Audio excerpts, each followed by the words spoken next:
Et si la simulation n'était pas autour de nous?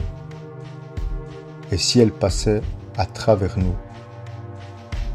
Nous cherchons des machines, des lignes de code, quelqu'un derrière l'écran. Mais peut-être cherchons-nous au mauvais endroit.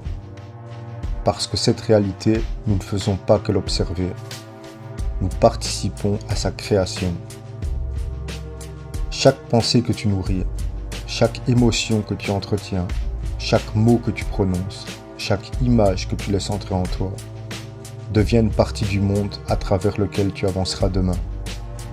Nous sommes à la fois dans la simulation et parmi ceux qui l'écrivent. C'est peut-être pour cela que lorsque Elon Musk parle de simulation, ces mots résonnent d'une manière si particulière. Peut-être ne cherche-t-il pas simplement à savoir si nous vivons dans une simulation. Peut-être que la véritable question est de comprendre comment elle fonctionne.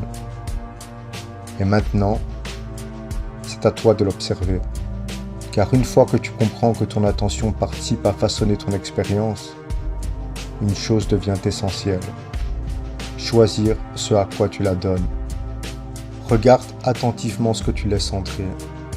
Les films que tu regardes, les jeux auxquels tu joues, les réseaux que tu parcours, les musiques que tu écoutes, les mots que tu répètes, les personnes que tu fréquentes. Rien de tout cela n'est totalement neutre. Tout laisse une trace. Certaines choses t'apaisent, certaines t'élèvent, certaines réveillent quelque chose en toi. D'autres modifient silencieusement ton état, jusqu'à te faire oublier ce que tu ressentais avant de le laisser entrer. Alors filtre, non pas par peur du monde, par respect pour ton monde intérieur. Réoriente-toi vers ce qui te procure une joie réelle, ce qui te donne envie de créer, d'aimer, de découvrir, de jouer, de construire, de vivre.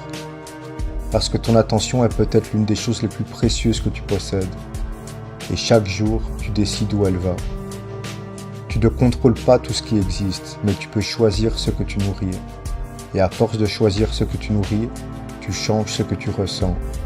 Et à force de changer ce que tu ressens, tu changes ta manière d'agir.